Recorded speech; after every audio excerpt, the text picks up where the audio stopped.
பன்னீர் செய்யறதுக்கு பால் திரைய வைக்கிறதுக்காக லெமன் இல்லைன்னா வினிகர் சேர்ப்பாங்க. அந்த லெமன் வினிகர் சேர்க்காமலும் நம்மளால பால் திரைய வச்சு பன்னீர் செய்ய முடியும். அது எப்படின்னு பார்க்கலாமா? பட் அதுக்கு முன்னாடி இதுக்காக ரொம்ப கஷ்டப்படணும்னு தேவையில்லை. டீ போட எடுத்த பாலை 4 மணிக்கூர் மறந்து போய் வெளியே வச்சிருந்தாலே போதும். நான் 1 லிட்டர் அளவு பால் சேர்த்து இந்த மாதிரி திரைய வச்சு எடுத்திருக்கேன். இதை ஒரு செல்லடையில இந்த மாதிரி அரிச்சு எடுத்துக்கலாம். அப்புறமா ஒரு ஸ்பூன் எடுத்து இந்த மாதிரி எக்ஸஸ் வாட்டர் வெளியே போகிறதுக்காக இந்த மாதிரி ப்ரெஸ் பண்ணி விட்டுக்கலாம்.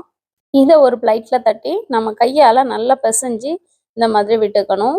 ரொம்ப இந்த மாதிரி ப்ரெஸ் பண்ணி பிசைய நம்ம பன்னீர் சாஃப்டாகவும் நல்ல திக்காகவும் வரும். நல்ல சாஃப்டான திக்கான பாலாக வந்துடும்.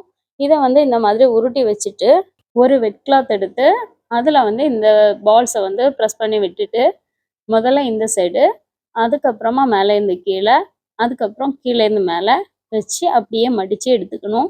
இதை எல்லா இடமுமே ப்ரெஸ் பண்ணி பருத்தி விடுறது மாதிரி இருக்கணும். அப்போ தான் நமக்கு ஸ்கொயரான ஒரு பன்னீர் கிடைக்கும். இதை ஃப்ரிட்ஜில் வச்சு 1 ஹவர் கழித்து அதுக்கப்புறம் எடுக்கும்போது நமக்கு இந்த மாதிரி கிடைக்குது. ரொம்ப திக்காகவும் இருக்குது, அது மாதிரி சாஃப்டாகவும் இருக்குது. இதை ஒரு பிளேட்டுக்கு ட்ரான்ஸ்ஃபர் பண்ணி இந்த மாதிரி கட் பண்ணி எடுக்கலாம்.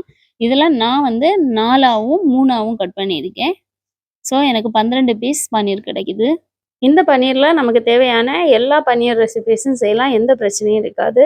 இனியும் நம்மளோட சேனலில் நிறைய ரெசிபீஸ் வரப்போகுது. அது மாதிரி என்ன டவுட் இருந்தாலும் கமெண்ட் பண்ணுங்கள். வீடியோ பிடிச்சிருந்தா லைக் பண்ணுங்கள். இன்னும் வீடியோஸ் வர இருக்குது. ஸோ சப்ஸ்கிரைப் பண்ணிங்கன்னா நெக்ஸ்ட் வீடியோஸ் உங்களுக்கு வரும். தேங்க்ஸ் ஃபார் வாட்சிங்.